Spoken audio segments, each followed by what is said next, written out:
asalaamaaleykum ñu ngi leen di nuyu di rafetlu seen ànd ak Sénégal 7 ñoo amati mbégte jëndawaat ak yéen ngir waxtaanee ni ñu koy tàmmoo di defee saa su nekk lu ñeel askan lu leen soxal waaye itam li nga xam ne moo leen mën a jëmale kanam jaarale ko nag ci xalaat yoo xam ne suñu ay invité mën nañu koo màcc ci li nga xam ne mooy xew ci réew mi rawatina ci wàllu politique ak jamono ji élection législative yi nga xam ne moom la ñuy dëgmal ak activité politique yi nga xam ne jamono ji bëri na aussi bien du côté du pouvoir que de l'opposition ak li nga xam ne mooy enjeu élection yooyu nga xam ne ci boor bu nekk ñu ngi koy fàttali saa su ne Sénégal 7 nag di rebondir ci yooyu yëpp ngir waxtaane ko aller au plus fond des sujets ngir rek mën a fexe ba ngeen gën a comprendre événement yi nga xam ne mooy am saa su ne tey nag ñu nar a waxtaanee événement yi bien sûr ak li nga xam ne moo jot am démb muy manifestation bi nga xam ne rassemblement populaire nañ koy tuddee Yewwi Askan Wi daal di koy initier askan wu bëri daal dinañ ciy fekk dinañ ko waxtaanee tey waaye itam li nga xam ne mooy voyage bu Macky Sall en Russie li nga xam ne moo ko fa yóbbu ak li nga xam ne yëpp moo ruusandi ci effort diplomatique boobu nga xam ne le président de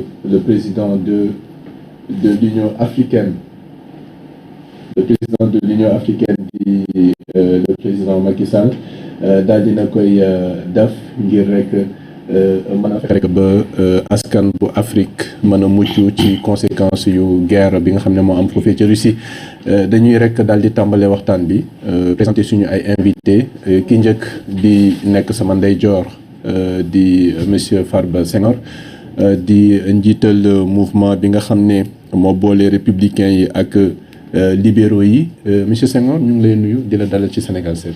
waaw maa lay fay di la gërëm bu baax di am mbégte bu rëy tey ñëw toog ci plateau bi ci invitation bi nga xam ne def nga ma ko donc di la gërëm di gërëm borom kër gi di kontaan tam daje ak sa Adama maa ko doon suivre temps yii yëpp vraiment muy def ay analyse yu pertinente donc di nuyu téléspectateurs yi ñuy seetaan ak fu ñu mën a bokk nag quel que soit leur bord ou leur clivage ñu nekk ci biir réew mi ak ci bitim réew mi.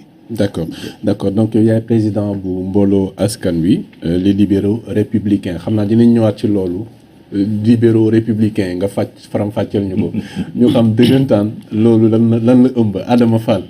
yow moom taamu suñu plateau yi ñu ngi lay dalal ci Sénégal 7. C'est un plaisir aussi de ñëw toog fii. pour ñu weccoo xalaat xool li nga xam ni mooy xew-xewu réew mi. mais di wax ni plaisir la aussi pour tase ak monsieur le ministre Farba parce que ñaareelu yoon ci tey. ñu ngi partagé plateau benn bi Walfadjri la woon ci beneen émission tey fii la. pour ñu mën a faram-fàcce li nga xam ni moo xew ci réew mi ci situation bi. mais di saluer le travail parce que aussi. lu bari li ngi xew Sénégal ci fii laa koy xamee parce que je suis carrément tous les jours connecté sur Sénégal 7 di nuyu ñi nga xam ne ñoo leen tàmm di seetaan ci réseaux sociaux yi di nuyu borom kër gi di jàkkoon jàll le président de la République Macky Sall pour li mu defal jàngalekat yi ak victoire bi mu am Russie. d'accord dinañ ci ñëw benn ci point yi nga xam ne moom lañu nar a faram-fàccee victoire nga ko tuddee waaye mën nañ ci am ay jàngat yuñ ci mën a def bien vrai que am na ay jéego yoo xam ne déjà mbir mi tàmbale na ko indi ci ay résultats yoo xam ne askanu Afrique war nañ ci mën a jëriñoo monsieur le ministre dañuy tàmbalee ci yow ni ma la ko waxee sànq yaay président mbooloo askan wi les libéraux républicains balaa ñuy ñëw ci biir waxtaan bi dama bëgg nga développer un peu les libéraux républicains libéraux yeeg républicains sax maanaam waa Macky la ñu boole ak waa Wade c'est ça. non ñun ñi bokk ci libéraux yi àndoon ak Abdoulaye Wade comme mel ni ñoom président Macky. ak ñoom Ousmane Ngom ak ñeneen xam nga ak Idriss Seck. nous tous on est des libéraux. donc ñun ñi nga xam ne dañoo fàq meññee foofu nag ba pare gëm lan mooy république. parce qu'ils ont fait un long parcours jàng affaire république donc issu de l'administration sénégalaise. ba pare nekk ci pouvoir bi au cœur du pouvoir. pendant très longtemps.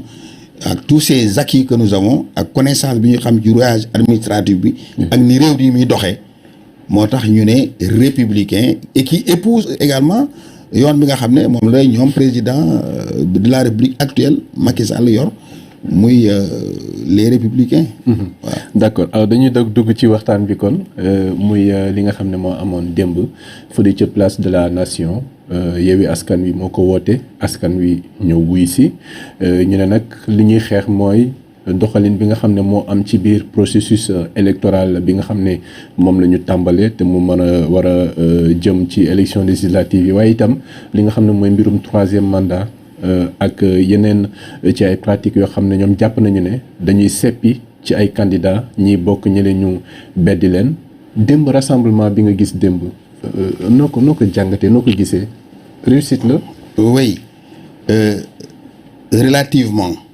relativement mooy mun nañ jàpp ne réussite la.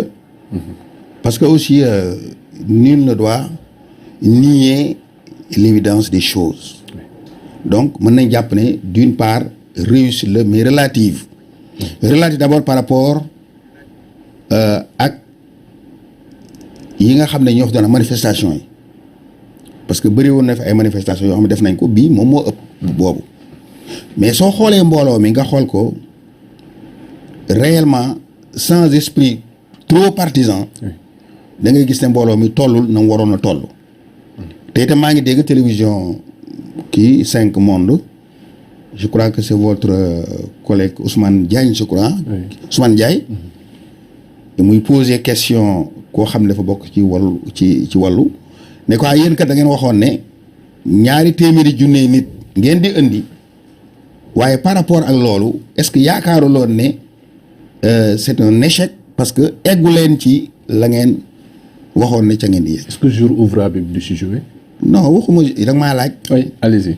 il faut pas essayer de justifier pourquoi parce que. non pour prendre en compte quelques aspects. non kooku du sama rôle. oui ñoom ñoo war a wax. ñoom jour voilà pas mais. soo xoolee mbooloo mi rek da ngay xam ne na mu waroon toll ko léegi nag ak médias yi ni ñuy présenter ak angle yi ñuy jëlee affaire bi soo ko xoolee da nga yaakaar ne lu rëy la. mais vue de haut ci drone yi soo gisee photo yi. da ngay xam ne yaatuwul na waroon a yaatu. ensuite deuxièmement Ousmane Sonko dafa daanu ci piège am il est toujours dans la forme. parce que bu ñu déparé këram ils ont fait un peu de dilatoire. yàgg fa pour nit ñi ñëw mais malheureusement dañ yaakaar mbooloo mi yaakaar nañ leen di topp mu nekk benn riir ou bien ñu piéger police bi police ñoo leen yéen vous avez obtenu un rassemblement da ngeen wax ne da nga war a sur place da nga war a nekk sur un périmètre. yow waroo dox di dem. gars yi toléré ko ne ko demal on a vu que c'est quelques personnes ñoom ñoo ko toppoon donc loolu tam soo ko seetee da nga yaakaar ne sur la forme il y a un échec gu Ousmane Sonko la par rapport ak li nga xam ne aussi moom la waxoon beneen côté bi nga xam ne tam négatif la. am na ñu bëri ñu boo xam ne ñi ngi ci yeewu ay kilifa ñëwuñu ñoo xam ne branche boo xam ne ñëwuñu parce que gis naa. xaw ma Cheikh Tidiane Diop la bi muy wax ñu ne waaw kii ci ñoom la bokk. Cheikh Tidiane Dieye bi muy wax ñu ne kii si ñooñu ñëwul la bokk. et ils ont même fait un appel pour ñooñu ñëw donc su ngeen xoolee mbir mi ba mbir mi avec ngeen nekk jël tuuti distance da ngeen di xam ne mbir mi ni nga ko joxee ampleur melul noonu. donc toujours ma ne sur la forme et puis day am dafa bëri ay dérives sur la forme toujours. xam nga da ngay gis ne Ousmane Sonko bi muy wax dafa gërëm Abdoulaye Wade. dafa rendre hommage au président Abdoulaye Wade il l'a dit. oui mais président Abdoulaye Wade ku nekk xam na ne doomam moo fa toogal Karim Wade. c'est-à-dire tuddul Karim Wade benn yoon moom ki discours am tudd ko ci tudd boo xam ne rendre na ko ci hommage nag yow kat ñoo bokk mbir yi xam nañ ne tey waruloo ñëw mënuloo ñëw donc sa nit ñaa ngi fi gis na leen. ce combat mooy sunu combat. mais Maître Wade reste toujours le président du PDS. non ouais, c'est pas Maître Wade il ne vient pas il ne se bat pas sur le terrain. c'est-à-dire que disons-nous la vérité. c'est pas Maître Wade qui se bat. le PDS ku nekk xam na ne Karim la. ku nekk xam ne Karim a un problème comme ni Sonko amee problème. donc soo àndee nit ki mu am problème mënta ñëw am lu ko teq war ngaa tudd au moins nga sànni ko ñaari kàddu donc soo xoolee côté boobu mais monsieur le ministre est-ce que nekkoo di bëgg jaxase un peu relation bi. wàllu non sama yoon nekkul ci jaxase man damay wax rek sama diggante ak yàlla ak li ma gis da nga maa laaj. oui sama xalaat yow laajoo ma yow li ngay xalaat. da nga maa laaj man li ma xalaat. oui donc man gis naa ne ci loolu ba pare. Woré Sarr. bi mu jógee wax tudd Karim dañ ko yuuxu ko Ousmane Sonko dafa rus fi mu toog mu jóg ñëw yëkkati loxoom pour rassurer ko ak pour tempérer itam donc relation ni ñu yaakaar dafa ratax entre yeewu ak wàllu rataxewul noonu parce que militants yi nga xam ne ñoo ànd ak yeew yi mënuñu supporter kii nu mu tudd Karim Wade d'autant plus que ci doxalu Sonko moom jàpp na toujours ne Karim est membre du système c'est-à-dire que ni muy gisee président Macky Sall di ko gisee peut-être Habib Sy wala mu koy gisee ñeneen ñi nga xam ne ñi nga àndoon nekkoon ci biir pouvoir bi noonu lay gisee Karim donc ci ñi mu doon war a wey depuis Senghor Abdou Diouf ba léegi ci la bokk donc loolu bu demee ci xelu nit ñi dafay exacerber diggante ñoom ñaar donc li ma lay wax ni yëpp c'est sur la forme ensuite à un moment donné ci discours Sonko on a senti que Sonko a eu peur.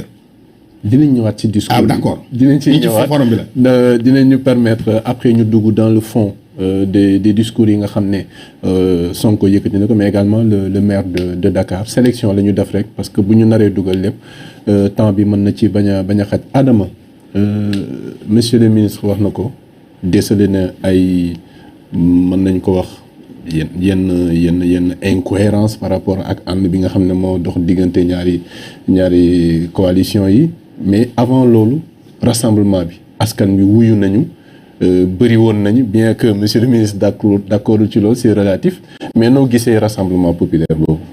moi en tant que politique j'applaudis. su nekkee ay nit dañu tase ci benn barab. bokk ay parti bokk ay coalition pour waxtaan mbirum politique damay tàccu parce que démocratie la ñuy taaral. donc dina empêcher ñi nga xam ne dañ doon toog naan suñu démocratie dañ ko naxasal.